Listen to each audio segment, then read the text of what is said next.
Today, we're looking at compound nouns. What are you eating, Finn? Popcorn.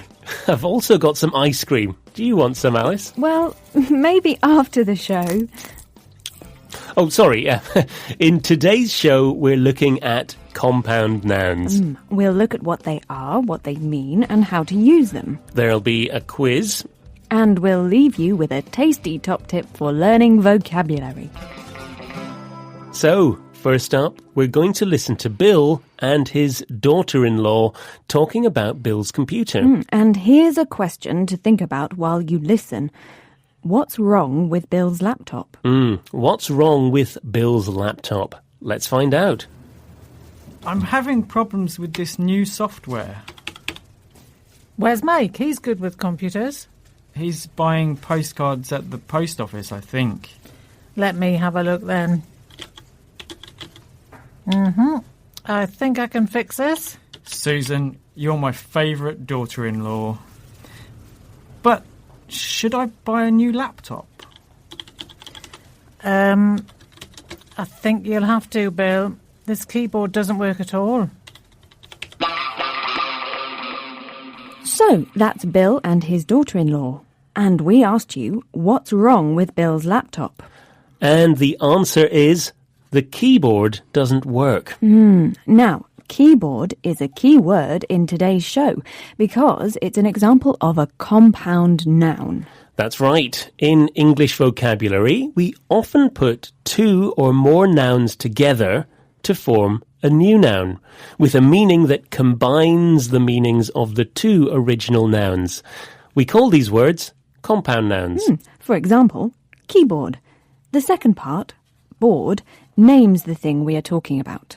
And the first part tells us what type of thing it is. It's a board with keys. Now, we usually write keyboard as one word.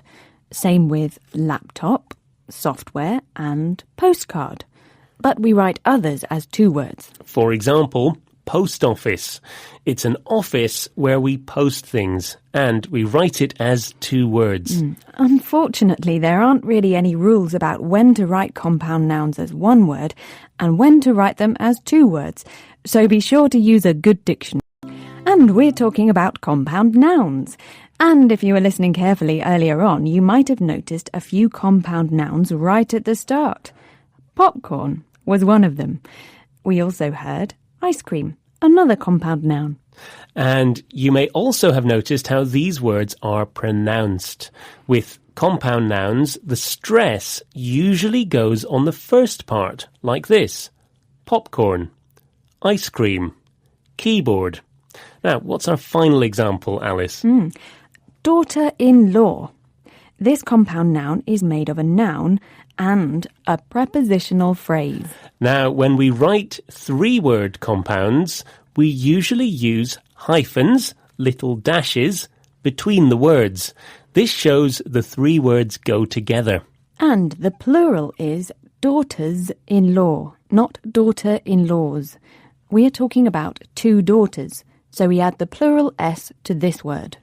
Do you have any daughters-in-law, Alice? No, I don't, Finn. I'm far too young to have any daughters. Of course you are. Yes, but I do have a sister-in-law, and she's a lovely woman. Yes. Lovely. Very nice. Let's hear about compound nouns again. They're fixed expressions formed from two or three words linked together in different ways. There are compounds we write as one word, like keyboard, software, and popcorn. But we write some of them as two separate words, like post office and ice cream.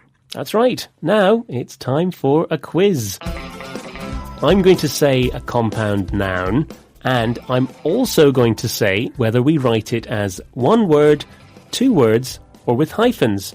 And you decide if this is true or false. Ready? Yes. Number 1, popcorn, 2 words. That's false. It's one word. Number 2, ice cream, 1 word. False. It's 2 words. And number 3, daughters-in-law, with hyphens. True. That's right, it has hyphens. Well done if you got those right. And that brings us almost to the end of the programme. But before we finish, here's today's top tip for learning vocabulary. Practice the pronunciation of compound nouns. The stress is on the first word. So try saying hot dog with an equal stress on both words. Hot dog. This means a dog that is hot. Then say it again with the stress on the first word. Hot dog. That's a type of sausage snack. Oh, great. Thank you, Finn. That's wonderful.